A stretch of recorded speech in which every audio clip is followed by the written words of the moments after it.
let's go through an example of how you might use Labelbox's LLM capabilities to collect training data for a Gen AI use case. A very common one at that, which is to train a e-commerce chatbot that helps your customers resolve issues faster. Here I am in an editor on Labelbox that has a particular layout setup where a customer's query is specified, so a prompt response kind of situation. And I have manually typed this out as part of my training data here, where a customer is saying, hey, my new t-shirt arrived damaged, urgh, can I get a replacement ASAP? And then they have a link to a photograph. So over here, I'm able to render the markdown very clearly. This jeans or piece of clothing shows holes, and that message shows up here. Now as a prompt, because I'm generating a prompt response pair of information, here I can go ahead, as a labeler, I can go ahead and add in a response, which would be the type of response that the chatbot should respond with. So perhaps it's something along the lines of, I'm sorry to see that. We appreciate your business and apologize for the issue with your clothing. We'd be happy to issue you a refund or store credit. Perhaps it's something like this. And along with that, there is a description of the image. The image contains a few holes and has a red circle around them. Okay. Along with this, I can also use other types of classifications to mark what is going on with this particular turn in the conversation or this particular prompt response pair. One is that the customer does not seem to be too happy. I can make that out from their use of the phrase and that means the customer is probably frustrated and upset. And likewise, by just analyzing what the user is saying, I can develop an understanding of the intent of the customer. Over here, it's pretty clear that they want a replacement. So here, requested replacement, and they have reported a damaged item. And that about sort of sums up my first label for this kind of a question. Now, I may proceed in this vein. Maybe I'll submit this, and now I may proceed with the next one, wherein the user, comparatively speaking, responds to the thing saying, I am okay without a store credit. Just give me another T-shirt. And there is no further information given here, so you can ignore this for now. That's not the right naming for this thing. This is more just a response, a prompt response pair.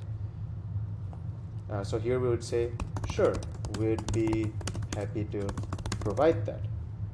Okay, and the customer sentiment from this, it seems like perhaps they're okay.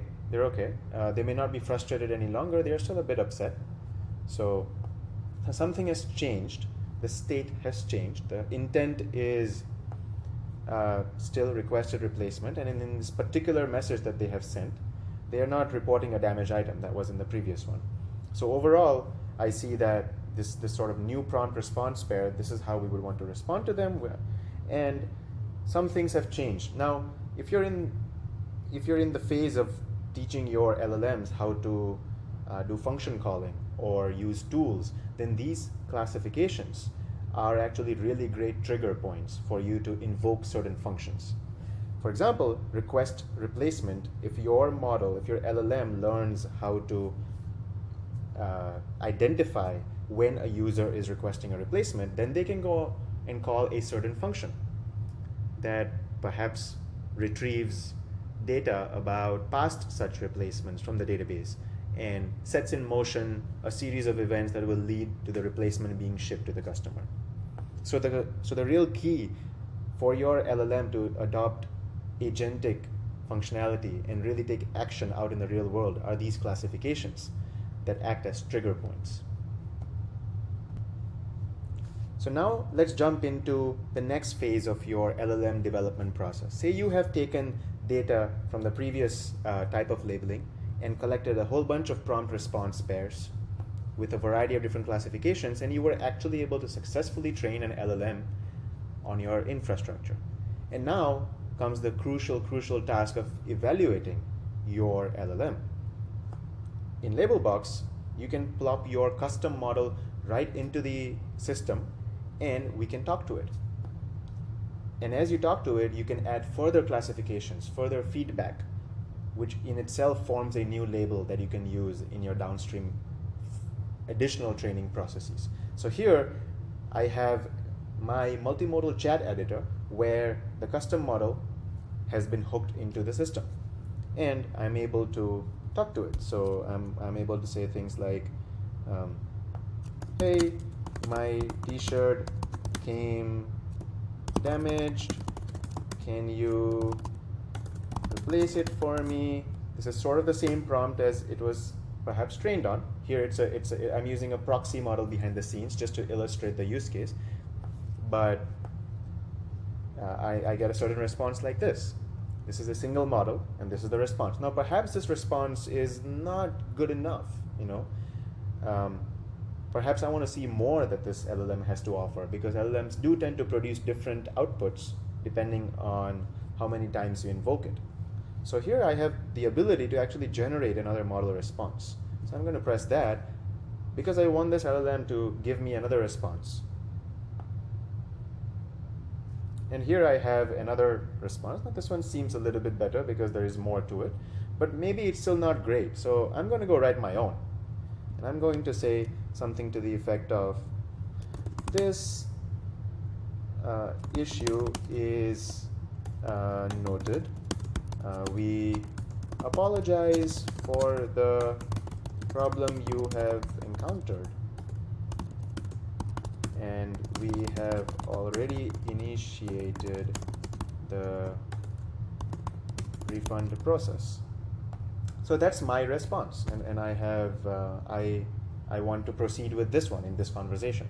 So before I can proceed with the rest of the conversation, I just have to select which one I want to proceed with. So I'm going to go select this one and then continue the conversation. Now I can move on with the next one. It's like, okay, so now imagine I'm the customer again. Okay, thank you. How can we ensure this doesn't happen again?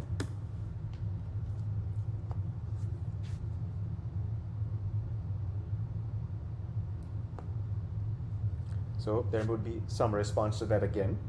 Now, perhaps this is still not great. I can generate a few other responses and really seek to sort of compare and contrast the various responses that are coming my way. When I have a deeper understanding of which ones are good, which ones are not that great, it gives me a sense of just how well my LLM is performing.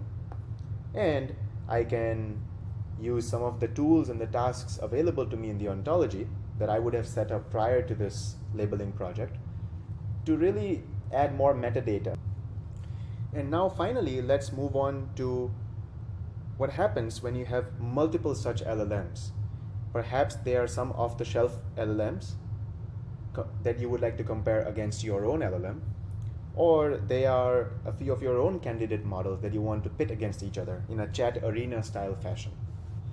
Here I have another editor set up where I have attached 3 different custom LLMs to it. Again, I'm using proxy models behind the scenes, but it illustrates what it would look like for your use case.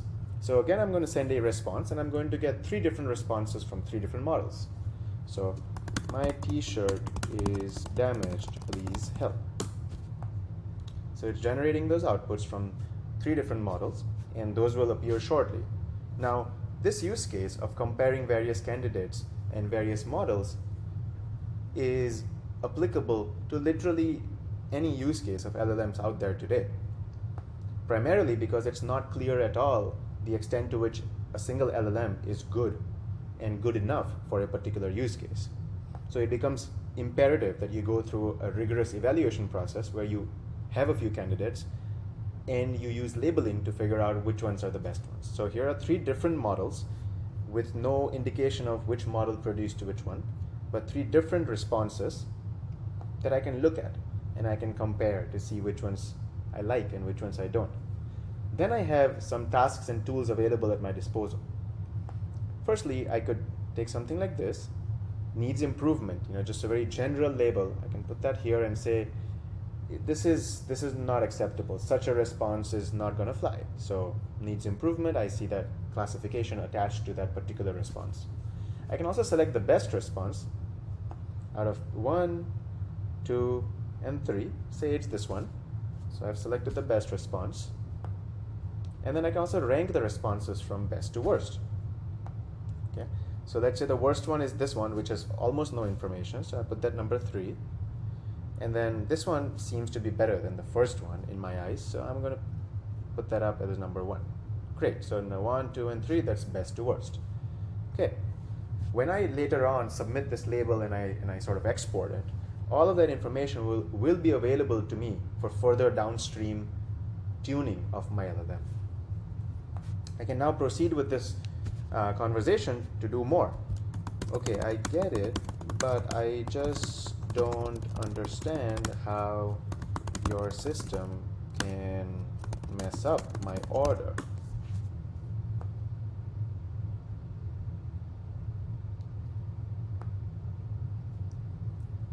And there is more.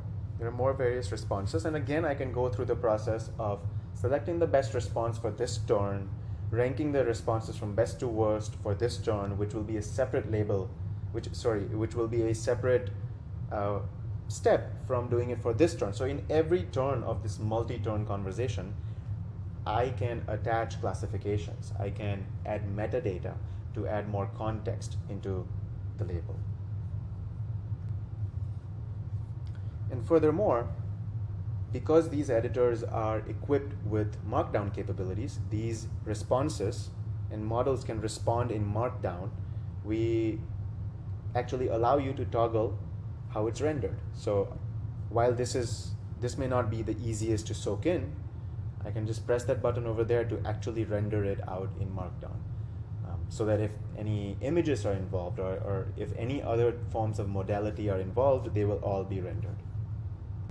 And so with that, once again, we've gone through an e-commerce customer shopping sort of use case, where we first went through generation of prompt response pairs with tagging of classifications and state and intent for the customer using classifications. Once again, a very simple interface that allows you to collect a lot of metadata for the training of your LLMs.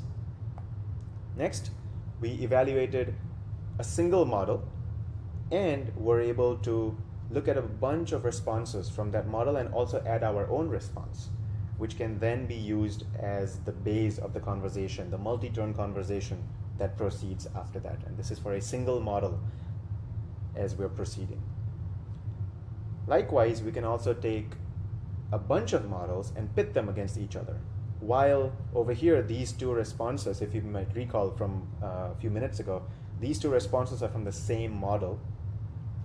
In this other case, where I have 3 different models specified for this setup, these are 3 different responses from 3 different models, and I'm able to compare and contrast and use various classifications to denote which ones are better and which one needs improvement. And I can do that again in a multi-turn fashion, all of which is Markdown compatible, so you get to experience the full force of multiple modalities in these editors.